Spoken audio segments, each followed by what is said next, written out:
사람이 세상을 살아가는 동안에 받는 많은 상처 중에 가장 큰 상처가 배신이라고 합니다. 믿었던 친구가 또는 사랑했던 사람이 배신을 할 때 가장 큰 상처를 받게 됩니다. 이런 일들이 우리가 살아가는 세상에는 수없이 많이 있습니다. 전에 참 마음이 굉장히 아픈, 가슴 아픈 이야기를 들었던 일이 있습니다. 자식이 늙은 부모를 요양원을 맡기면서 4가지를 다짐을 했다고 합니다. 죽을 때까지 자식이 있다고 말하지 마십시오. 또 주소는 모른다고 하고, 가족은 없다고 하고, 전화번호도 모른다고 하고, 나는 무연고자라고 그렇게 말을 하세요. 그렇지 않으면 우리가 다시 찾아오지도 않거니와 버리겠다고 해서 이 무위탁 요양소에 여기에 들어가게 됐답니다. 몸이 몹시 아픈 이 할머니에게 가족이 없느냐고 물었어요. 없다는 거예요. 먼 친척도 없습니까? 없다는 거예요. 할머니는 마지막까지 자식들의 이름을 알려주지 않고 홀로 임종을 맞이했습니다. 나중에 주머니 속을 보니까 자식들의 사진이 여러 장이 들어있었고 전화번호도 있고 손주들의 이름까지 다 적어놓았더래요. 그리고 돈 20만 원을 고기고기 접어가지고 손주들에게 선물 사주세요라는 글을 남겼더랍니다. 자녀가 3남매나 되었고 손자들도 5이나 있더랍니다. 그 옆에 있던 그 할머니의 이야기가, 그 할머니는 혼자 주머니에서 무언가를 꺼내서 보면서 늘 눈물을 흘리곤 했다는 거예요. 그게 뭐냐? 자기를 버린 가족들의 사진이었답니다. 마지막 임종을 앞두고 죽어가면서도 그토록 그리워하던, 그리고 하나하나 불렀던 자녀들, 손주들의 이름이라는 거예요. 이 사연을 듣다가 왜 그런지 내 마음속에 자꾸 눈물이 나고 마음이 무겁고 부끄럽고, 이것이 내 이야기만 같고 내 모습인 것만 같은 그런 자책감이 들어와요. 여러분, 이것이 오늘날 이 현대 사회를 살아가는 우리의 어쩌면 현주소가 아니냐라고 하는 생각을 하게 됩니다. 오늘 말씀에는 주님을 버린 제자들의 모습이 나옵니다. 특히 가룟 유다가 주님을 버리는 모습입니다. 유다는 3년이나 예수님을 따라다닌 제자입니다. 돈꾀를 맡을 정도의 신임도 받았습니다. 그토록 가까이에서 섬기던 이런 제자가 어떻게 자기 스승을 은 30냥에 팔아버릴 수 있었을까? 이 유다가 예수님을 잡으라고 입을 맞추면서 사인을 보냅니다. 신호를 보낼 때 이 모습을 보던 옆에 있던 베드로가 분노하면서 칼을 뽑아서 이 제사장의 종 말고의 귀를 잘라버렸어요. 여러분, 그런데 우리 주님은 오히려 말고의 책망이 아니라 베드로를 책망하는 거예요. 그러면서 뭐라고 해요? 칼을 도로 칼집에 꽂아라. 칼을 가지면 칼로 망한다. 이게 뭐예요?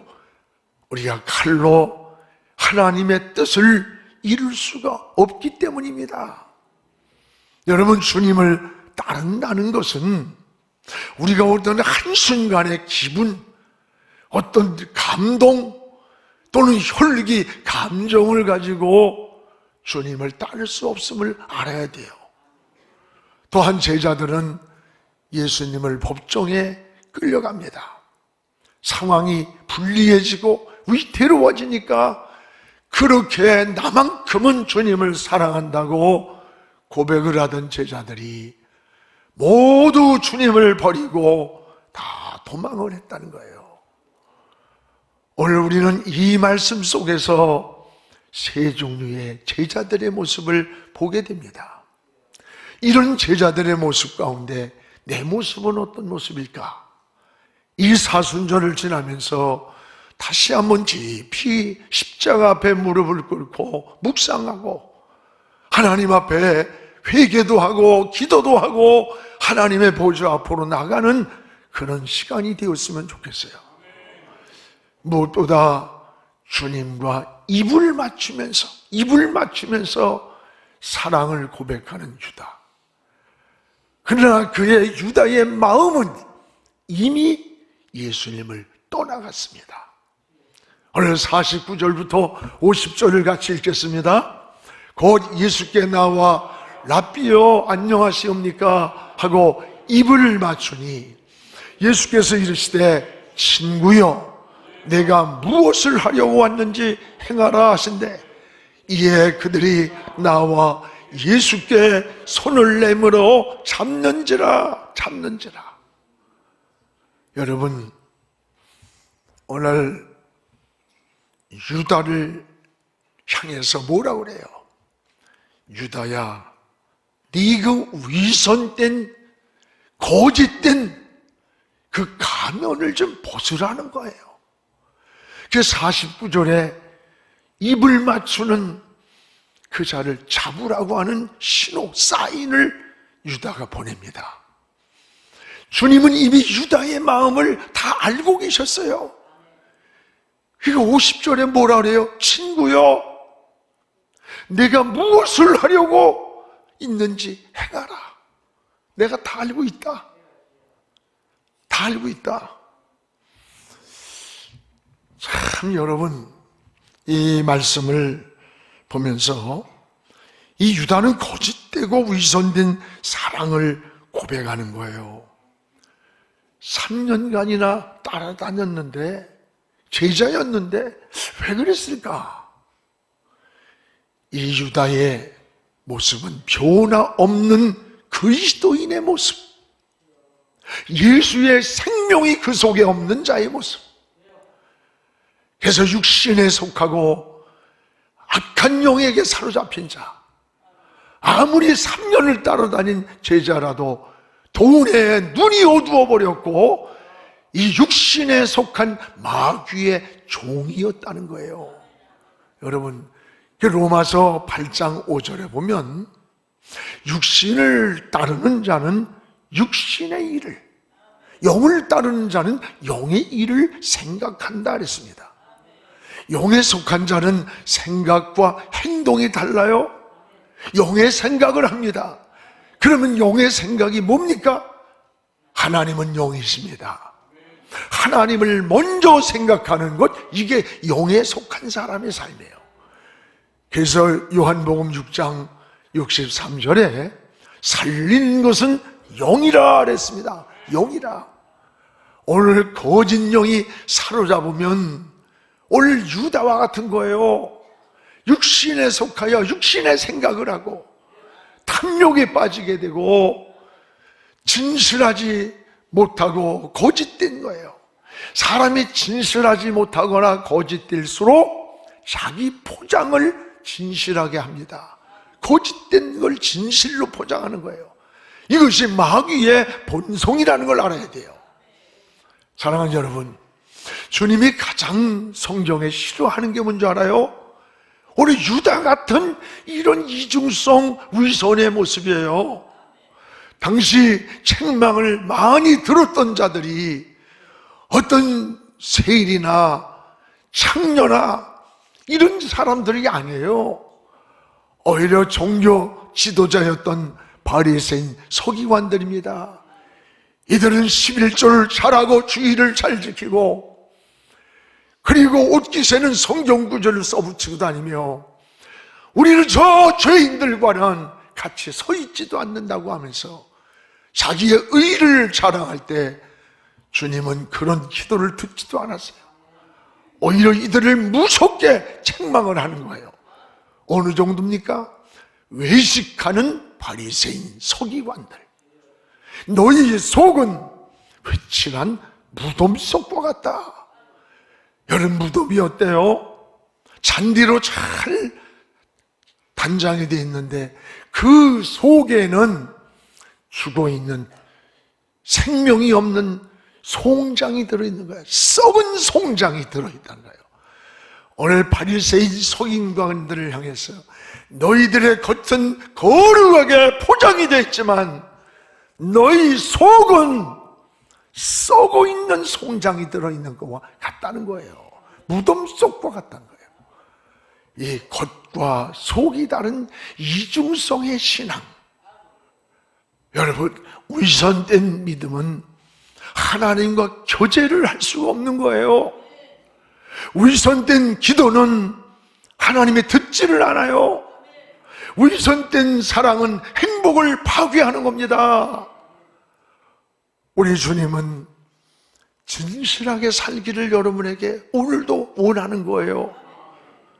그래서 계시록 3장 7절에 보면 필라델비아 교회에 나타나신 주님은 나는 누구냐? 거룩하고 진실하사. 주님의 본체가 거룩하고 진실하심을 고백하면서 내가 다윗의 열쇠를 들고 네 앞에 인생의 문을 열어주겠다는 거예요. 그렇습니다. 여러분, 진실한 믿음을 오늘도 주님은 원하는 거예요. 백부장 같은 믿음, 가나안 여인 같은 믿음을 큰 믿음이라고 칭찬했습니다. 진실한 사랑을 원하셨습니다. 옥합을 깨뜨려 주님 앞에 쏟아부으면서도 자랑도 없이 눈물로 주님의 발을 닦이던 그 감사하는 이 마리아 같은 이 진실한 사랑을 주님이 감동했던 거예요. 우리의 기도도 진실한 기도를 원합니다. 오히려 죄인임을 고백하는 이 세리의 기도에 우리 주님이 귀를 기울이신 거예요. 충성도 마찬가지예요. 진실한 충성이에요. 주인이 있든지 없든지, 누가 보든지 말든지 나에게 맡겨진 달란트에 대해서 최선을 다하고 충성된 일을 할 때 내가 작은 일에 충성했으니 내가 더 많은 걸 맡기겠다고 하면서 칭찬하는 것을 보게 됩니다. 여러분, 신앙생활 하면서 빠지기 쉬운 유혹이 여러분 위선입니다. 이게 굉장히 중요한 거예요.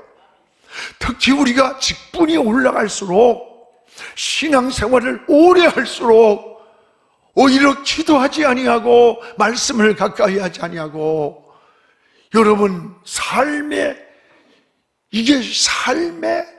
섬김이 무너지면 우리의 영혼이 메말라 버려요. 영혼이 메말라 버릴 때 우리의 겉모습만 자꾸 꾸미게 돼요. 포장을 하게 되고 거룩한 신앙의 가면을 쓰기가 쉽다는 걸 알아야 돼요. 이런 위선에 빠지기 쉽다는 거예요. 오늘 우리는 사순절을 보내면서 어떻게 우리가 살아야 할 것인가?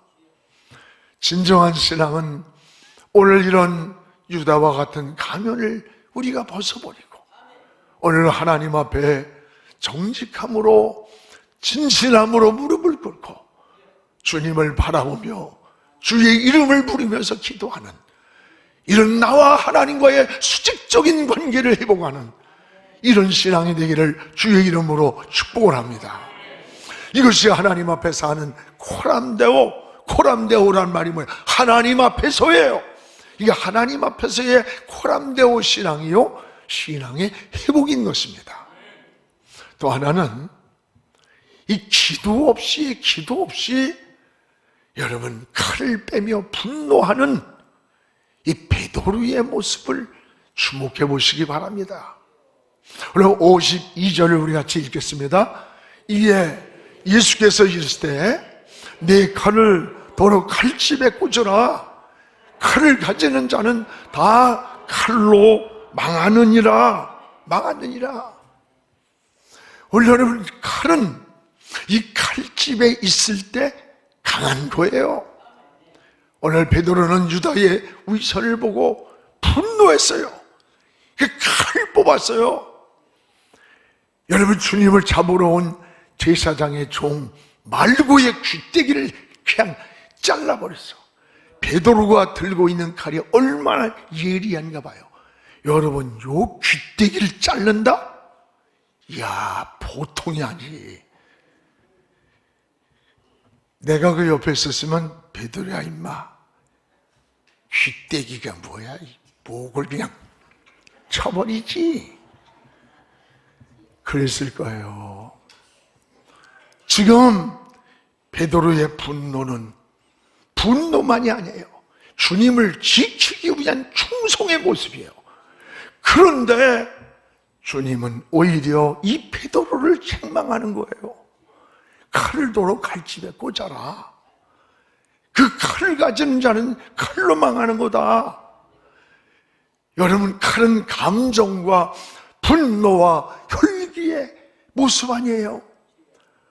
우리가 쉽게 칼을 빼는 자는 사실 이미 패자입니다. 강자와 승자는 쉽게 칼을 빼지 않는 거예요.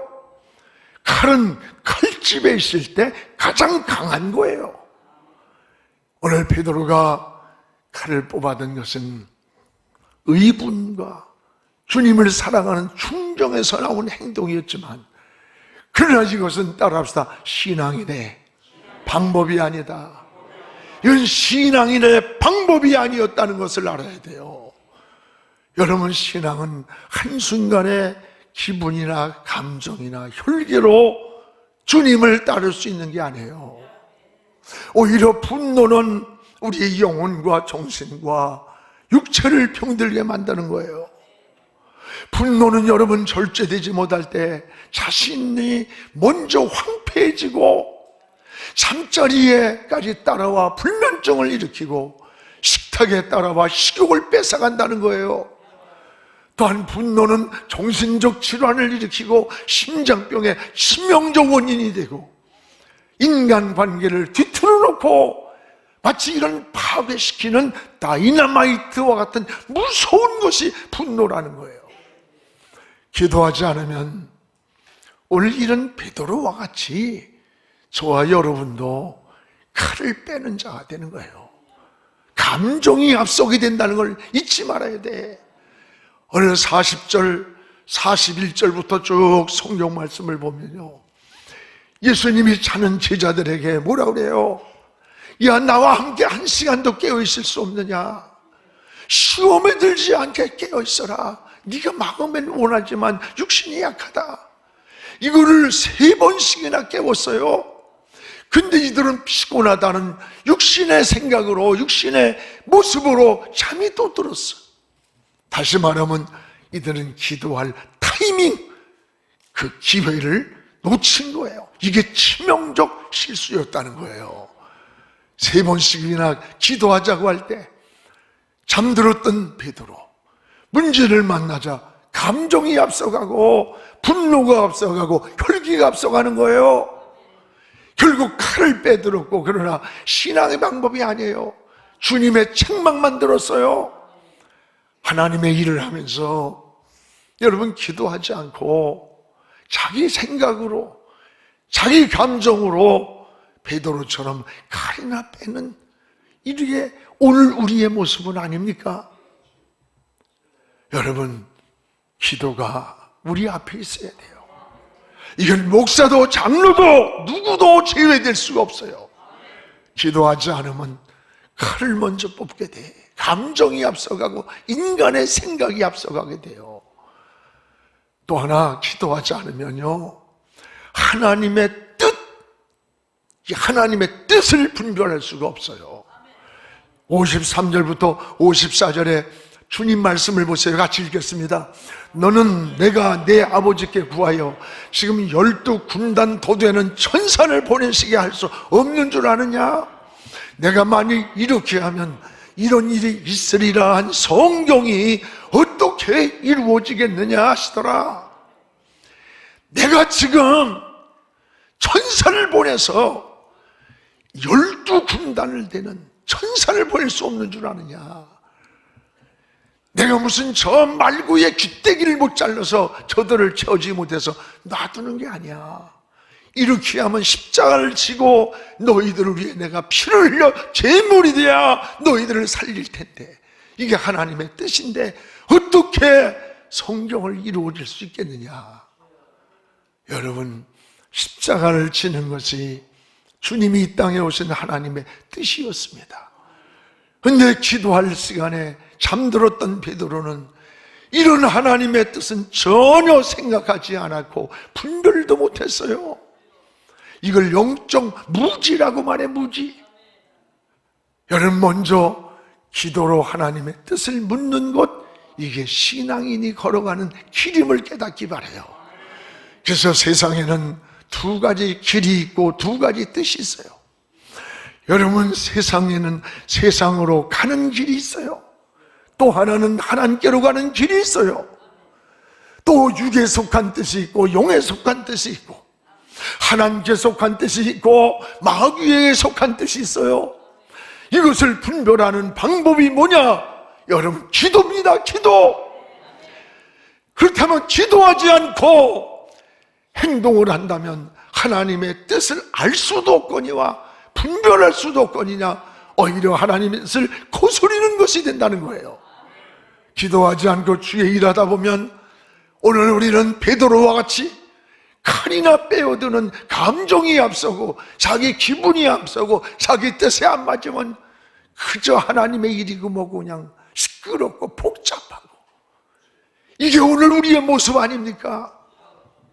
하나님의 뜻을 거스르는 일을 얼마나 많이 하고 있어요.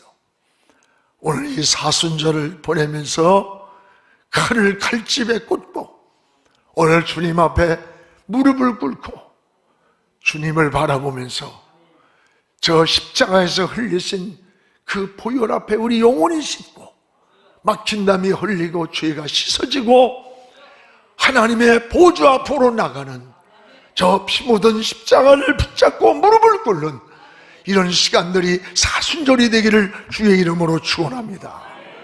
또 하나, 주님을 버린 이 제자들의 변질을 보세요. 변질. 이 제자들의 변질된 모습을 보세요. 56절입니다. 우리 같이 읽겠습니다.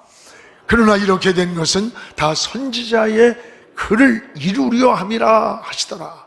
이에 제자들이 다 예수를 버리고 도망가니라.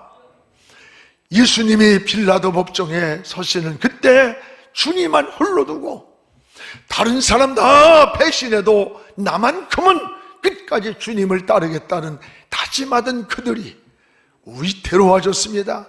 상황이 불리했습니다.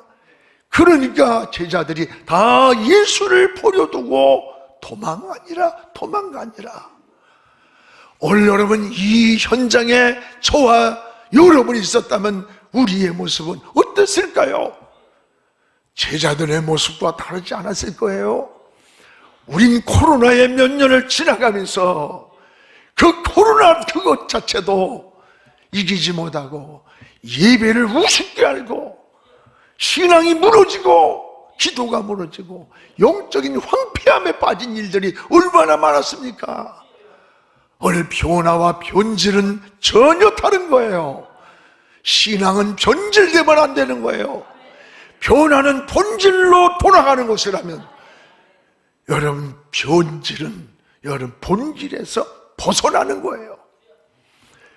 음식이 변질되면 버리게 됩니다. 약속이 변질되면 파괴가 되는 거예요.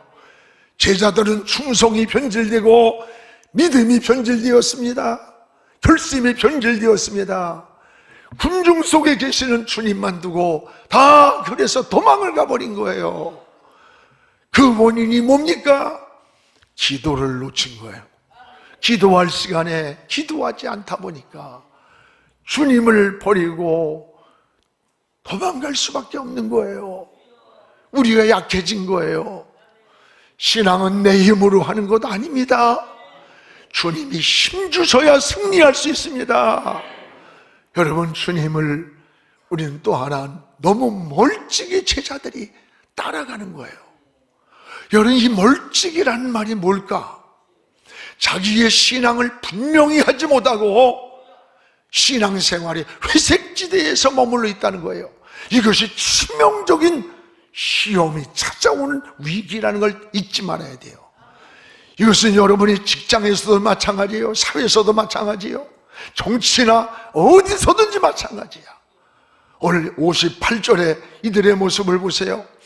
베드로가 일찍이 예수를 따라 대제사장의 집들까지 가서 그 결말을 보려고 안에 들어가 하인들과 함께 앉아 있더라. 베드로가, 수제자인 베드로가 왜 주님을 멀찍이 따랐을까? 잡혀가니까, 위태로우니까 신분을 숨기려고. 그러나 믿음이 있기에 그래도 그 결말이 어떻든가를 보려고 하인들 속에 숨겨져 있는 거예요. 군중 속에 묻혀 있는 거예요. 이것이 신앙의 시험이에요. 위기예요. 여러분, 불분명한 신앙인의 모습, 이것이 여러분 베드로의 문제입니까? 여러분이 직장에서, 사회에서, 여러분이 있는 환경에서 우리의 모습이 이렇게 불분명하게 머물러 있지 않습니까? 그래서 시험과 유혹이 많은 거예요.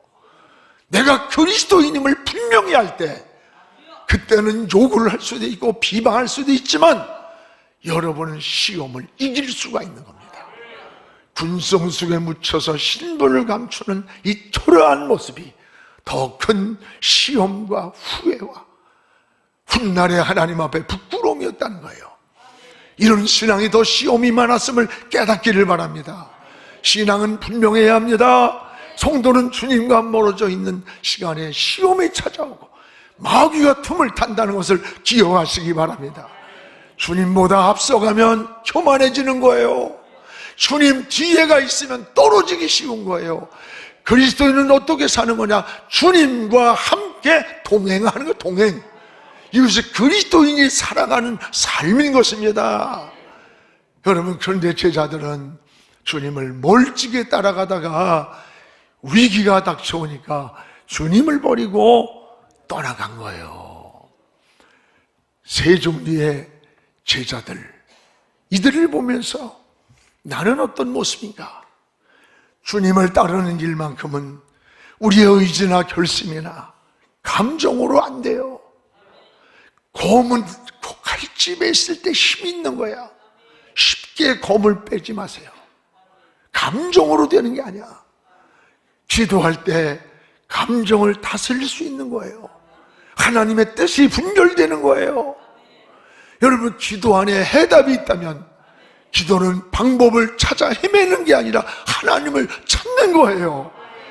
우리는 사순절을 보내면서 피 묻은 제단불을 붙잡고 십자가 앞에 엎드려서 하나님을 찾는 그런 이 사순절의 시간이 되기를 주의 이름으로 축원합니다.